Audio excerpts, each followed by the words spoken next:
The world tilted again. Bradley's breath caught in his throat. His skin went cold.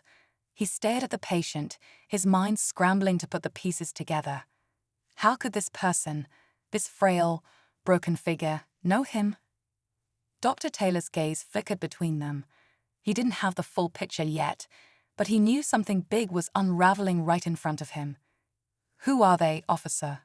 His voice was quieter now, but just as demanding. Bradley didn't answer. He couldn't. The paramedic had had enough. "I'm not waiting any longer," he snapped, gripping the wheel. "You need to move now." The ambulance jolted forward another few inches. Bradley stumbled back, but his eyes never left the patient. His pulse hammered against his ribs, the weight of something old and buried clawing its way back to the surface. Then, just as he was about to step aside, a voice crackled over his radio. "Unit 34, we have a report of an officer-initiated stop involving an active emergency vehicle. Confirm status." Silence. Dr. Taylor clenched his jaw, glancing at the patient, then back at Bradley. "What's it gonna be?" Bradley swallowed hard, the radio hissing in his ear. His fingers hovered over the button. He could respond. He could call it in. But something told him that if he did, he wouldn't just be ending this moment. He'd be opening a door he might never be able to close. And just as he hesitated, the patient let out a breath and whispered a name. Not his, but one that made his blood run cold. Bradley froze. The name hung in the air, sinking into his chest like a weight he couldn't shake. His stomach twisted. He hadn't heard that name in years. It belonged to someone he had tried to forget, someone connected to a night he had buried deep in his past. Dr. Taylor's eyes sharpened. He didn't know the full story, but he saw the shift in Bradley's face, the flicker of fear behind his eyes. "Who is that?" he asked, his voice calm but relentless. Bradley didn't answer. He couldn't. His fingers twitched over his radio, his mind racing. If this patient was connected to ***, then everything he had built, everything he had convinced himself was behind him, was about to come crashing down. The ambulance lurched forward again, this time more forcefully. "We're done here," the paramedic muttered. "If you're not arresting anyone, get out of the way." But Bradley barely heard him. His heart pounded in his ears. He stared at the patient, watching as their breathing grew shallower. This wasn't just an emergency call anymore. It was a reckoning. Then the patient's eyes met his one last time. A weak smile touched their lips. "You thought no one would remember," they whispered. "But I did." A chill ran through him. The past slammed into him like a tidal wave, flashes of a different night, a different street, a different decision. One he had walked away from, thinking it would never catch up to him. Dr. Taylor's voice cut through the haze.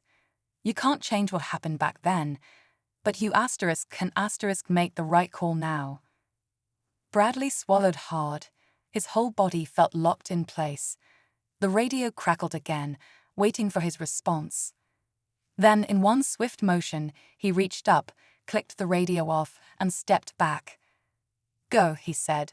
His voice was hoarse but firm. The paramedic didn't wait for a second chance.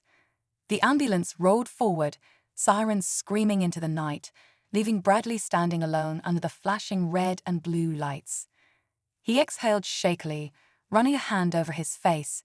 He had let them go. But he knew this wasn't over, because the past had finally caught up to him, and now it wouldn't let go. The night felt quieter without the blaring sirens, but inside Bradley's head, the noise hadn't stopped. He stood frozen on the pavement, watching the ambulance disappear down the road, its taillights fading into the distance. His pulse was still hammering, his body tense, but the moment was over. The decision had been made. Dr. Taylor was gone. The patient was on their way to the hospital. And Bradley, he was left standing there, alone with the weight of everything that had just happened. He let out a slow breath, but it did nothing to steady him. The radio on his shoulder crackled again. "Unit 34, status update." His fingers hovered over the button. For years he had operated on instinct, on control. He had built his career on being the one in charge, the one who decided how situations played out. But tonight, he had lost that control. And maybe, just maybe, that was exactly what needed to happen. The pilot exhales sharply, forcing a stiff nod. He turns without another word and steps into the cockpit, yanking the door shut behind him. Malcolm leans forward slightly, resting his elbows on his knees. His mind is turning. He's met plenty of people like this, people who underestimate him, who can't accept that he belongs in spaces they believe are off limits. But this isn't just about attitude. This pilot is on edge, and that's a problem. Rachel lingers near Malcolm's seat, her hands clasped tightly in front of her. "I'm so sorry about that," she says, her voice low.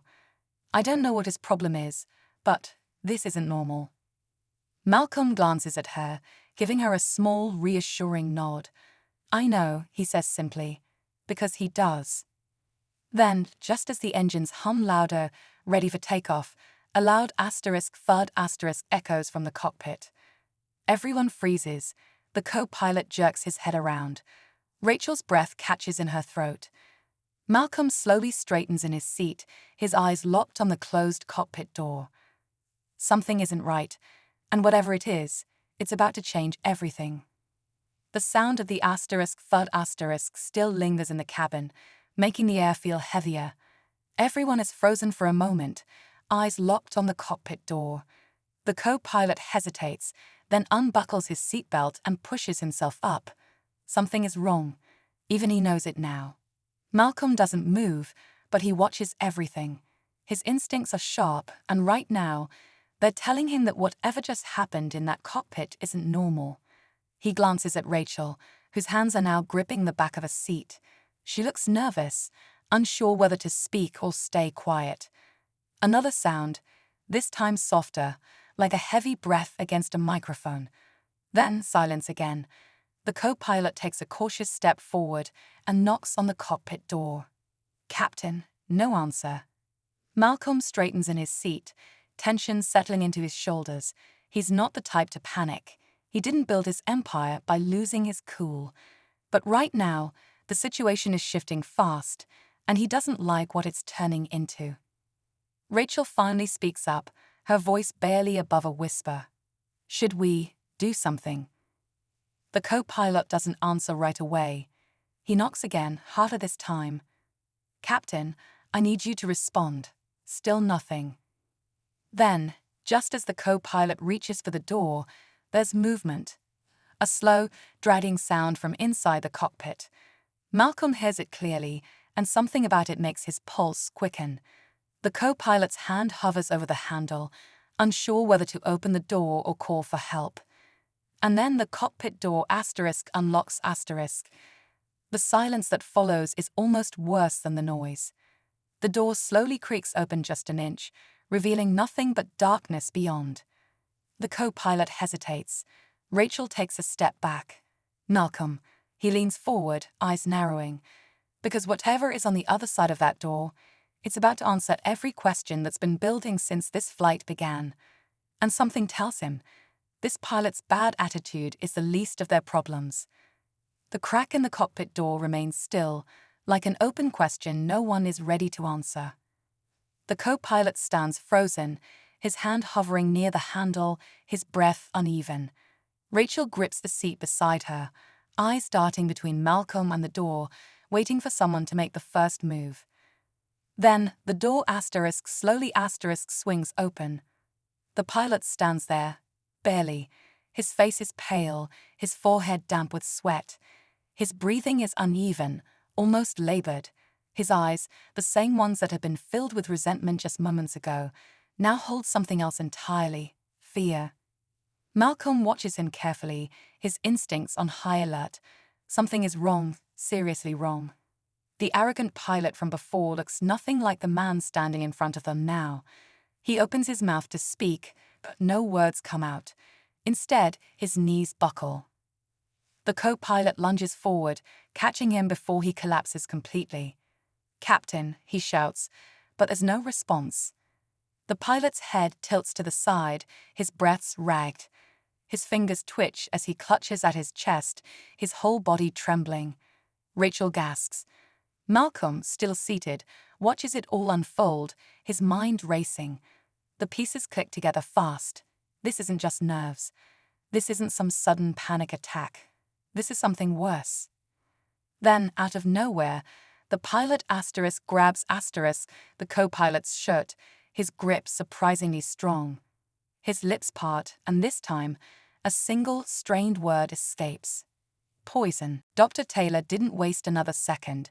He turned back to the patient, checking their pulse, adjusting the oxygen mask. He was running out of time, and every unnecessary delay could mean the difference between life and death. "Stay with me," he murmured to the patient, his fingers tightening around their wrist. He could feel how weak their pulse was, too weak. Bradley swallowed hard. Who is this?" His voice was hoarse, almost afraid of the answer. Dr. Taylor shot him a sharp look. "You don't even know. You just attacked me without thinking, and now you want details." His voice was low, controlled, but the anger in his eyes was unmistakable. "Step aside. I don't have time for your second thoughts." The patient stirred slightly, their eyes fluttering open just enough to meet Bradley's. A flicker of recognition passed between them, and whatever breath he had left caught in his throat. His world tilted. His face paled even further, and for a moment he felt weightless, like the ground beneath him had disappeared. Memories rushed in, uninvited and unstoppable. This wasn't just anyone. This wasn't some random person being transported to the hospital. This was personal. The paramedic, growing impatient, revved the engine. "Last warning, officer. Either let us go or ride with us and explain yourself at the hospital." Bradley's jaw clenched.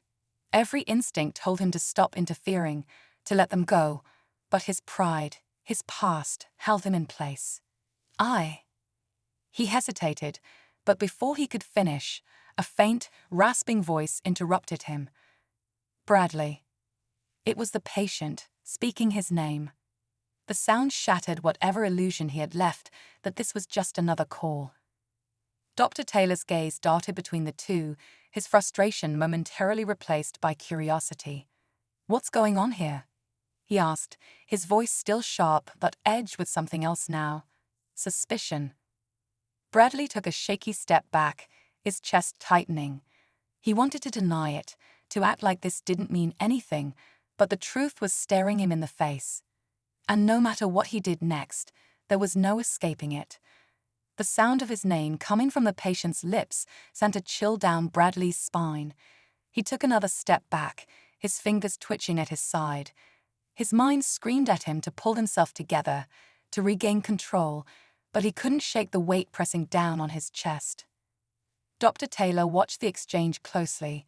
He had been around enough emergencies to know when something deeper was at play. He glanced at the patient, their face pale, barely able to keep their eyes open, yet somehow still focused on Bradley. This wasn't just recognition, it was something heavier, something unspoken. "Officer," Dr. Taylor said, his voice calmer now, but no less firm. "We are leaving. If you have something to say it now, or get out of the way." Bradley's throat tightened. His world was closing in around him, every choice suddenly feeling impossible. The weight of his past, the weight of his actions, it all crashed into him at once. He looked at the patient again, really looked at them, and the memory hit like a punch to the gut. Years ago, a different city, a different night, but the same eyes staring back at him. The paramedic, growing increasingly tense, gripped the steering wheel. "This isn't a debate. We are leaving." The tires rolled forward an inch. "Either get in or step aside." Bradley's heart pounded. His fingers hovered near his radio, the static humming softly, waiting for him to make a decision. If he let them go, this moment would define him. If he stopped them, he wasn't sure he could live with what happened next. Dr. Taylor's voice cut through the tension. "You're afraid, aren't you?" His gaze didn't waver. "Afraid of what happens when this patient makes it to the hospital, afraid of what they might say." The words struck deep, but Bradley said nothing. He just stood there, the weight of his past pressing in from all sides, knowing that no matter what happened next, there was no turning back. The air inside the ambulance felt heavy, thick with tension that refused to break. Bradley's jaw tightened as Dr. Taylor's words echoed in his mind. Afraid, he wanted to deny it, to fight back, but the truth had already wrapped around him like a vice. Before he could say anything, the patient shifted slightly, struggling against the pain that held them down. Their fingers twitched, reaching weakly toward Bradley. Then, barely above a whisper, the words came. "You don't even remember me, do you?" The night was supposed to be like any other for Dr. Marcus Taylor. As an experienced emergency physician, he had seen it all: accidents, heart attacks, and life-or-death situations where every second mattered. But nothing could have prepared him for what was about to happen on this call. The wailing siren of the ambulance cut through the quiet streets as he sat in the back, working tirelessly to stabilize the critically injured patient lying before him. His hands moved with precision, his mind focused, until the vehicle came to a sudden, jarring stop. Outside, red and blue lights flashed in the dark. Officer Bradley, a veteran cop with a reputation for being aggressive, had pulled them over. His face was tight with suspicion as he approached the driver's window. "License and registration," he demanded, his voice sharp. The paramedic behind the wheel barely had time to explain that they were transporting a critical patient before the officer's eyes landed on the man in the back, Dr. Taylor. Something in Officer Bradley shifted, his stare hardened. He saw a black man in scrubs and made his own assumptions. "Step out of the vehicle," he barked, his hand moving toward his holster. Dr. Taylor, confused but composed, held up his hands. "Officer, I'm a doctor. We have a patient fighting for their life in here," he explained, his voice steady, but Bradley wasn't listening. The next moments happened too fast. The officer yanked open the door, grabbing Dr. Taylor's arm. The paramedic shouted in protest, but before anyone could react, a fist connected. Pain exploded across Dr. Taylor's jaw as he stumbled back, catching himself against the gurney. The heart monitor beside him beat urgently, a reminder of the real emergency at hand. And then, before the officer could escalate things further, a voice from inside the ambulance changed everything.